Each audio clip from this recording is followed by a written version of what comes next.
Hydroponics, which means working the water, is a cultivation method in which plants are grown without soil, using a substrate or directly a solution rich in nutrients, water, and oxygen. This system, whose origins date back to the floating gardens of the Aztecas, is widely used in modern agriculture, especially in fast-growing crops such as tomatoes, peppers, and leafy greens, achieving more abundant and accelerated harvests compared to the traditional cultivation. Hydroponics, in addition to reducing the use of agrochemicals, optimizes humidity, temperature, and rational use of water, presenting itself as a solution to climate change, environmental degradation, and overexploitation of resources. This sustainable method helps to conserve the environment and ensure agricultural production in the face of water scarcity. This practice will use Epipernum aurum or photos, a perennial climbing plant known for its purifying capacity. As it absorbs toxin, improves humidity, and generates oxygen. Its growth is slow, 20 or 30 centimeters per year, so the result of this practice will be limited in terms of development. Resistance and adaptability make it an excellent option to the most benefit of the hydroponic system. Our objective is to develop a hydroponic growing system that includes recyclable materials. The materials we use were a glass of gelatin. In this case, we used 2 ice pick, stove with 6 wooden sticks per bottle. In total were 12. Adhesive tape, 2.5-liter bottle, permanent marker, scissors or razor, hydroponic bottles cutting, glass with water, transparent pen tube, silicone, washed river stones, 2 liters tap water, best garden all in 1 liquid fertilizer, black mesh, a balloon, and a ruler. The methodology consists in 13 steps.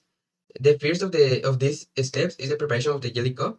You need heat an ice pick or a coating to make small holes in the lower part of the jelly cup. The next step is building the supporting structure.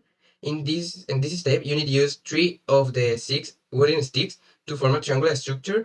Tape them together and repeat the process to create a second triangle. The next step is attaching the structures to the bottle.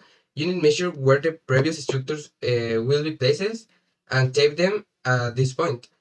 The next step is the preparing the bottle. You need to use a permanent marker to trace the perimeter of the jelly cube's mouth and cut along the marker line with scissors, razor, or knife.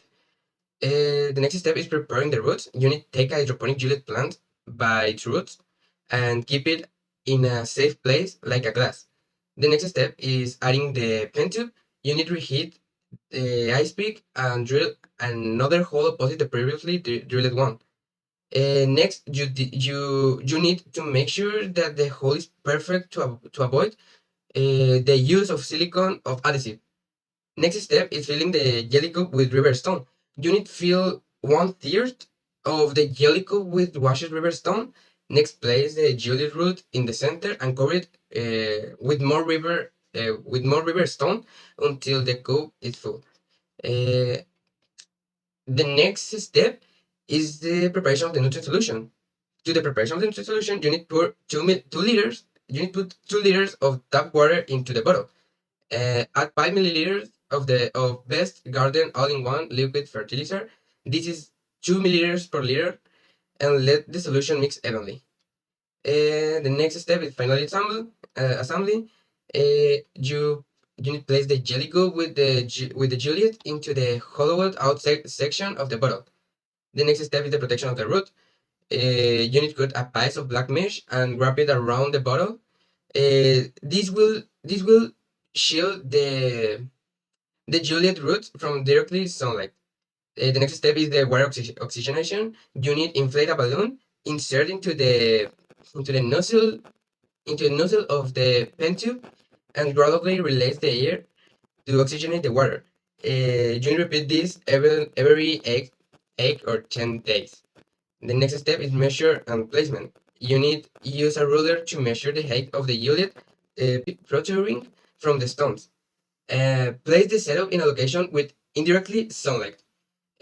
The next step is repeat the process. You need to repeat the process, perform all the steps again to confirm the results with another test. And finally, the duration of the internship, 2.5 weeks. And this is all of the methodology.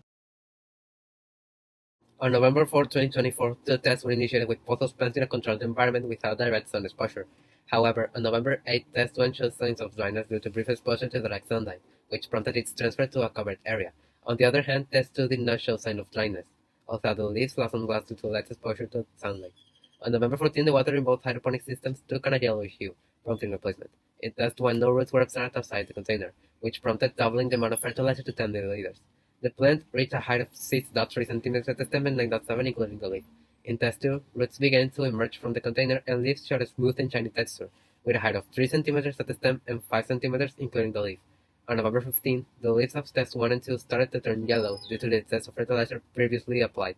In response, the water was changed again, and the fertilizer dose was reduced to 5 milliliters, seeking to stabilize the conditions of the hydroponic system. On November 18th, one of the leaves of the test 1 detached, leaving only 2 of the 3 branches that were previously present. The height of the stem was 6.5 and with the leaf 9.8 centimeters. In test 2, the photo leaves showed a healthy sheen and brown spot. Their height was 3.5 and 5.5 centimeters with respect to the stem and leaf. In addition, it was observed how 2 branches protruded from the jelly cup. On November 22nd, the leaves in test 1 recovered a little more brightness and thickness. The height of the stem was 6.8 centimeters and with the leaf 10.3 centimeters. In this test, the root did not come out on the gelatin cup, but when the pot was removed from the hydroponic system, it was compared with photos of the first day and the root was observed. It was considered that the growth was not the most evident due to the factors that played against it, such as the exposure of the sun and the excess of fertilizer. The leaves of the test 2 recovered 90% of their original texture, and one of these remained with brown spots on its leaf. Their height was 4 centimeters from the stem and 6.5 centimeters coating the leaf. The photos of the photo on the first day were also compared with the last day, November 22nd, where the size and roots of this test were observed. With all this data, 2 tables were prepared in which they compared data from November 14th to 22nd of both tests were synthesized. In these tables, plant texture, leaf color and textures, stem color, stem height, and stem height with its leaf were compared with respect to the days 14th, 18th, and 22nd of November. In the last section, the change in height of both tests was highlighted, sustaining in test 1 a difference of 0.5 and 0.8 centimeters. Likewise, in test 2, the difference in both measurements was 1 centimeter. The practice carried out with this plant confirmed the feasibility of growing in a home hydroponic system if there is basic conditions, such as water, nutrient supply, and an adequate exposure of light. To optimize it, it is recommended to regulate the nutrient levels in the water, ensuring an adequate ratio of 2 milliliters per liter and verifying that the pH is adequate for the plants. It is important to use chlorine-free water and oxygenate the system once or twice a day. The plant should receive indirect light to avoid wilting from too much sun or stunted growth due to the lack of illumination. In addition, the container should be cleaned periodically and the roots checked to prevent algae buildup or infection that could affect the plant. With this care, hydroponic practices can be more successful. We are very grateful with you. Thank you for your attention and your support during the semester.